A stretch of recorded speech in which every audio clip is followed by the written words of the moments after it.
국토부가 효천역을 경유하는 광주 나주 광역철도의 노선 변경안을 받아들이지 않기로 했습니다. 타당성이 부족하다는 건데 광주시의 안이한 대응이 행정의 신뢰를 떨어뜨리고 있습니다.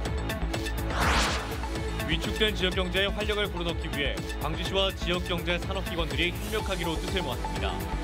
예산을 조기에 집행하고 할인 쿠폰을 지급해 소비 활성화에 나섰습니다. 12.3 비상계엄과 탄핵 국면을 거치며 사회를 개혁하자는 요구가 분물 터지듯 이어지고 있습니다. 국회에서는 개헌 논의도 시작됐습니다. 창업을 꿈꾸는 광주 지역 학생들에게 라이브 커머스 등 온라인 창업 역량을 키워주는 교육 기회가 주어지고 있습니다. 여러분 안녕하십니까? KBC 8시 뉴스 시작합니다. 광주시가 노선 변경을 추진하고 있는 광주 나주 광역철도의 효천역 경유안에 대해 국토교통부가 타당성이 부족하다는 이유로 광주시의 요구를 받아들이지 않기로 한 것으로 확인됐습니다. 광주시는 국토부 설득엔 나서지 않기로 하고 향후 기본계획을 수립할 때 노선 변경을 다시 추진한다는 입장인데요. 무산 가능성도 제기됩니다. 정경원 기자가 보도합니다. 지난해 9월 광주시는 효천역을 경유하는 광주 나주 광역철도 노선 변경안을 국토부에 제출했습니다. 지자체 몫인 운영비 부담을 덜기 위해 인구 3만 명의 효천지구를 경유해야 한다는 이유였습니다. 노선 변경안을 검토한 국토부는 수요 산출 등에서 근거가 부족하다며 보완을 요구했지만 광주시는 제출할 자료가 없다며 추가 제출하지 않았습니다. 결국 국토부는 원안대로 광역철도 사업을 추진하겠다고 광주시와 전남도에 회신했습니다. 예비타당성 조사는 오는 6월 마무리될 것으로 보입니다. 노선 변경에 실패한 광주시는 원안이 예타를 통과한 뒤 기본계획 수립 단계에서 다시 노선 변경을 추진하겠다는 계획입니다. 그러나 이미 한 차례 설득에 실패한 국토부는 물론 기재부까지 설득할 수 있을지는 미지수입니다. 국토부는 광주시가 어느 수준으로 노선 변경을 추진할지 모르겠다며 추후에 타당성을 다시 검증해야 하는지부터 따져봐야 할 것이라고 설명했습니다. 광역철도 사업의 무산 가능성도 있습니다. 광주시는 지금으로선 기본계획 단계에서도 효천역 경유가 반영되지 않는다면 사업을 포기하는 편이 낫다는 입장이기 때문입니다. 노선 변경을 추진한다면서도 정작 주무부처 설득에는 소극적으로 나서고 있는 광주시가 행정에 대한 시민들의 불신을 키우고 있습니다. KBC 정경원입니다. 탄핵 정국과 제주항공 참사 등 어수선한 국내 상황이 계속되면서 지역 경제는 깊은 침체에 빠졌습니다. 위축된 지역 경제에 활력을 불어넣기 위해 광주시와 지역 경제산업기관들이 협력하기로 뜻을 모았습니다. 고우리 기자입니다. 점심시간인데도 구내식당이 텅 비어 있습니다. 공무원들이 구내식당 대신 골목 상권을 찾아 점심 식사를 해결하도록 문을 닫았기 때문입니다. 내수 부진으로 지역 경제가 얼어붙는 걸 피부로 느끼는 자영업자들은 한숨만 내쉽니다. 그리고 이제 각스러운데 인심이 이제 각박해지고 힘들다 보니까 물가가 너무 많이 오르니까 이제 장사하는 사람들 너무 힘들고. 예를 들어서 2개 팔아서 2원이나 홍보 광고 해가지고 돈 많이 들여서 한 10개 팔아서 그럼 우리 몸은 다 우리 손을 거쳐 나가잖아. 그럼 몸이라도 편해야지. 똑같은 수입에. 광주시가 침체된 지역 경제를 살리기 위해 사업비 9,800억 원을 투입합니다. 신속 집행 대상의 63%에 해당하는 4조 3천억 원을 올 상반기에 집행하고 경영 안전자금 등 중소기업 지원을 늘려 일자리 창출을 도울 예정입니다. 공공배달의 할인 쿠폰을 확대하는 등 소비 활성화에도 나섭니다. 시, 자치구, 공공기관, 민간협회, 기관들과 함께하는 소비 촉진 선결제 캠페인을 실시하고 향수카드 10% 추가 할인 발행을 2월에도 이어나가겠습니다. 광주은행과 농협 등 7개 은행은 광주시와 함께 소상공인들에게 저금리 대출과 이자를 지원하기로 했습니다. KBC 고울입니다. 12.3 비상계엄과 탄핵 국면을 거치며 드러난 우리 사회의 문제점을 짚고 해결책을 모색하기 위해 지역 정당들이 머리를 맞댔습니다. 이들은 헌법 개정에 불가피하다면서 기후위기와 지역 소멸 등을 위한 구체적인 해법이 필요한 시점이라고 강조했습니다. 그 내용을 조경원 기자가 정리했습니다. 조국혁신당, 기본소득당을 비롯한 진보 야당의 광주시당 관계자들이 한자리에 모였습니다. 이들은 수명을 다한 헌법을 고치고 실공화국으로 나아가자는데 대부분 동의했습니다. 특히 87년 체제가 대통령 직선제 등 형식적인 민주주의에 주력한 나머지 권위주의 시절부터 이어진 막강한 대통령 권력을 분산하는 데 실패했다고 꼬집었습니다. 수구 기득권 세력들의 여러 가지 모습들이 나타났지만 이것을 적절하게 대응하지 못했다. 이것이 우리 사회가 갖고 있는 문제점이었기 때문에 무려 45년 만에 우리 사회의 내란이 세부적인 개혁 방안에 대해선 정당마다 차이가 있었습니다. 녹색당은 기후 생태위기 극복을 가장 시급한 과제로 보고 온실가스 감축과 공공재생에너지 확대를 통한 민생보호 방안을 제시했습니다. 조국혁신당은 국가가 주거, 노동 등 기본권을 보장해주는 사회권 개념을 제시했고 정의당은 지역 번영을 위해 지역순환 경제를 구축해야 한다고 했습니다. 아무리 지역에 예산이 많아도 결국 그 예산을 집행할 때 그 수익은 대부분 다시 수도권으로 집중되는 상황입니다. 지역의 선순환 경제 구조가 필요하고요. 한편 민주당 광주시당은 지역에서 활동하는 입장에서 책임 있는 발언이 쉽지 않다며 토론회에 불참했습니다. 토론회를 주최한 광주 비상행동은 향후 각 정당 중앙당 차원의 의견을 듣는 자리를 마련하기로 했습니다. 광주 비상행동은 시민사회와 정당들의 의견을 모아 이르면 3월 초 개혁 과제에 대한 정치권의 수용을 촉구할 계획입니다. KBC 조경원입니다. 윤석열 대통령 탄핵 심판이 속도를 내고 있는 가운데 개헌 논의도 급물살을 타고 있습니다. 야권의 중진과 잠룡들이 한자리에 모여 탄핵 뒤 제7공화국을 만드는 데 힘을 더하겠다고 밝혔습니다. 이형길 기자의 보도입니다. 박광원 전 민주당 원내대표가 주도하는 7번째 나라 랩이 창립 기념 심포지엄을 열었습니다. 7번째 나라는 제7공화국을 말하고 탄핵 이후 개헌을 중점적으로 논의하고 실현하겠다는 뜻을 담았습니다. 박광원 전 대표는 제왕적 대통령제와 승자 독식 구조의 선거제도를 바꾸지 않는 한 극단적 대립의 정치 구도가 사라지지 않을 것이라고 지적했습니다. 대립과 갈등이 해소되지 않고 격화되는 상황이거든요. 이 문제를 해소하기 위해서는 6공화국의 벽을 넘어서 제7공화국으로 가자 하는 그런 취지입니다. 심포지엄에는 야권 잠룡과 원로 정치인들이 대거 참여했습니다.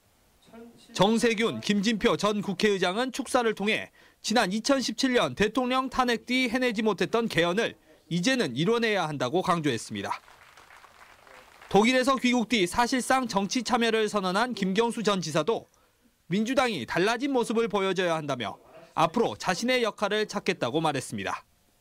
정치인들은 누구나 책임이 있다고 생각을 하고 이 상황을 극복하기 위해서라면 어떤 일이든 어떤 역할이든 힘을 보태야 된다고 생각합니다. 문재인 전 대통령도 축사를 보내 민주주의의 회복을 기원했고 김동연 경기도지사도 다보스 포럼 현장에서 영상을 보내 개헌에 힘을 더하겠다고 약속했습니다.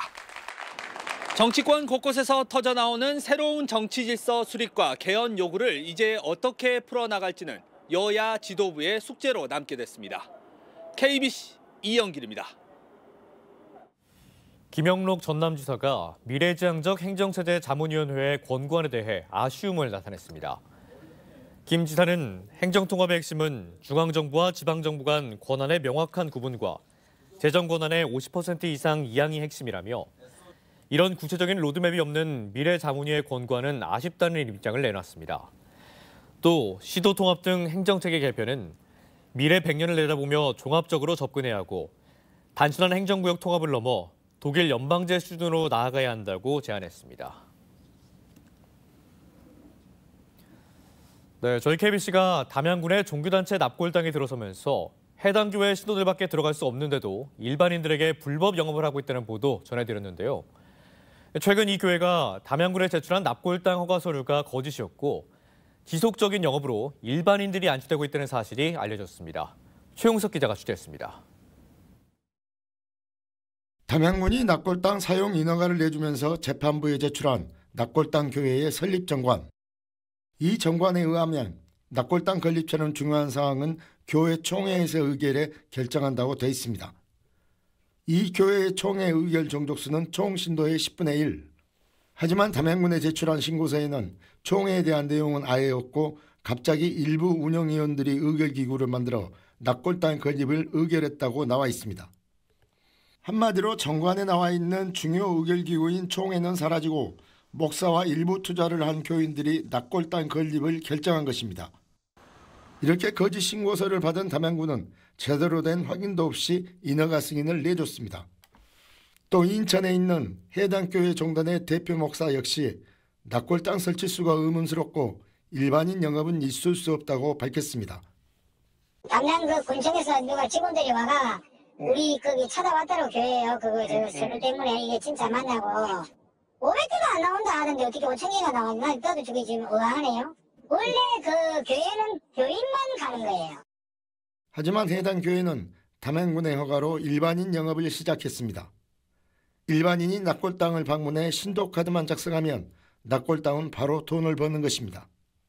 크게 어려운 게 아니고 저희 그냥 있잖아요. 이름 생년월일 그리고 저거 핸드폰 번호 이런 식으로 적으면 저희가 여기서 내 신도 갈 때 승인을 빵 찍으면 그냥 신도예요. 이런 식으로 안치된 일반인 가족들은 스스로 교인이 아니라고 말합니다. 여기 그 문화위 그 낙골당을 가셨나요? 문화위 앞에 그 낙골당 거기다 보시면 혹시 아버님 그 교회 다니셔요 거기? 살요? 네 교회 안 다니잖아요. 교회 안 다니잖아요. 네 목이요. 사실을 확인한 마을 사람들이 교회 낙골당에 대해 담양군에 민원을 제기했지만 담양군은 2번이나 조사했고 절대 그런 일이 없다고 밝혔습니다. 모두가 확인한 사실을 유독 담양군만 아니라고 우기고 있는 것입니다. 최초 인허가부터 봐주기 행정을 펼치고 사실이 명확한 민원을 제기해도 문제없다는 담양군에 대해 마을 사람들의 의혹은 더욱 커지고 있습니다. KBC 최용석입니다. 인터넷으로 쇼핑을 할 때 원하는 제품에 대해 실시간으로 설명을 드리면서 구매할 수 있는 라이브 커머스 자주 이용하실 텐데요. 창업을 꿈꾸는 광주 지역 학생들에게 라이브 커머스 등 온라인 창업 역량을 키워주는 교육 기회가 주어지고 있습니다. 고영민 기자가 보도합니다. 스튜디오에서 화장품과 키링 등 상품을 소개하는 쇼 호스트. 소품을 배치하고 영상을 찍는 카메라 감독 모두 디지털 커머스를 실습하는 특성화고 학생들입니다. 인스타나 유튜브나 보면서만 그냥 봤지 이런 거구나라는 걸 처음 알았고 방송과 쇼핑을 결합해 실시간으로 고객과 소통하며 상품을 판매하는 라이브 커머스. 올해 국내 라이브 커머스 시장 규모는 25조 원까지 커질 것으로 예측돼 예비 창업자에게 이제 필수 교육이 됐습니다. 창업을 꿈꾸는 광주 지역 학생들은 디지털 커머스 교육으로 제품 판매를 위한 마케팅부터 촬영, 원고 작성까지 도맡습니다. 생생한 라이브 커머스 영상까지 직접 만들며 학생들은 창업의 꿈을 키웁니다. 진로가 좀 더 다양해질 수 있지 않나. 방송적으로도 공부를 해서 할 수 있고. 광주시 교육청은 특성화고 학생들이 단순히 전공 분야만을 배우는 데 그치지 않고 지역에서 경제를 살리는 로컬 크리에이터로 성장하기를 기대하고 있습니다. 창업가가 되는 그런 것을 실습을 하니까 나중에 이러한 실습이 기반이 돼가지고 자기 스스로 홀로 창업을 했을 때에도 충분히 해낼 수 있지 않을까. 다양한 방송 장비를 활용한 로컬 크리에이터 교육이 창업을 꿈꾸는 학생들에게 온라인 창업의 길을 열어주고 있습니다. KBC 고영민입니다. 광주시 노사민정협의회가 GGM 노사 갈등을 중재하기 위해 조정중재특별위원회를 구성한 가운데 노조가 특유의 독립적 운영을 강조했습니다. 금속노조 GGM 지회는 오늘 기자회견을 열고 조정특위는 광주시, 현대차 등 주주단으로부터 독립적으로 운영돼야 하며 상생협정서를 내세워 노동 3권을 부정해서는 안 된다고 주장했습니다. 또 낮은 임금 대신 주거 등 사회적 임금을 지원하기로 한 기존 약속을 지킬 수 있는 실질적 내용을 제시해야 한다고 촉구했습니다. KBC 시청자위원회가 KBC의 지역사회 이슈에 대한 심층 보도를 당부했습니다. KBC 시청자위원회는 오늘 광주 광천동 사옥에서 회의를 열고 여객기 사고 유가족과 자원봉사자들의 심리적 트라우마 문제를 심층적으로 보도하고 부동산 건설업 현황과 인구 저변 문제 등을 살펴봐달라고 주문했습니다. 위원회는 또 지자체장의 리더십을 분석 조명하는 방송과 기후변화 관련 다큐멘터리 같은 수준 높은 프로그램에 집중 투자해야 한다고 말했습니다. 5.18 유공자 등 안장 대상자를 모두 수용할 수 없는 국립 5.18 민주묘지의 묘역을 확충하는 방안에 대한 연구 용역 결과가 나왔습니다. 국립 5.18 민주묘지관리소는 부족한 안장 기술을 늘리기 위해 추모탑 광장 또는 주차장 부지에 신묘역을 조성하는 것이 적절하다는 연구 용역 결과를 오늘 발표했습니다. 관리소는 5.18 단체의 의견을 충분히 수렴한 뒤 묘역 확장 계획안을 확정하고 국가보훈부의 인허가 절차를 밟을 계획입니다. 라인문화재단이 광주적 문화예술인들을 위해 2억 원을 기탁했습니다. 라인그룹 산하 라인문화재단은 오늘 한국예술문화단체 총연합회, 광주광역시 연합회에 지역문화예술사업 발전기금으로 2억 원을 전달했습니다. 라인문화재단은 지역 문화예술 발전을 위해 지난해부터 5년 동안 광주에총에 2억 원씩을 전달할 계획입니다.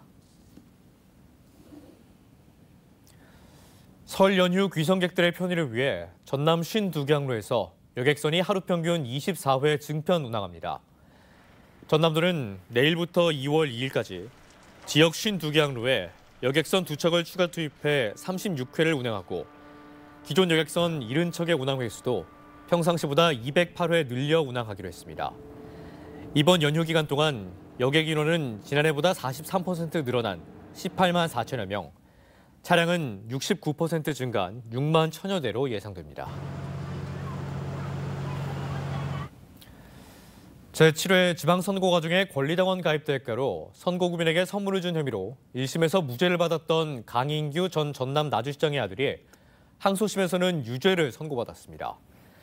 광주고법 제1형사부는 정치자금법 위반 등 혐의로 기소된 강 전 나주시장의 아들 강 씨에 대한 항소심에서 원심을 깨고 징역 2년 8개월에 집행유예 3년, 자격정지 1년을 선고했습니다. 재판부는 강 씨가 선거 캠프 회계 책임자를 역할을 하면서 아버지를 당선시키기 위해 선거구민 234명에게 1억 4,100만 원 상당의 홍삼 선물을 제공한 행위에 가담했다고 판단했습니다.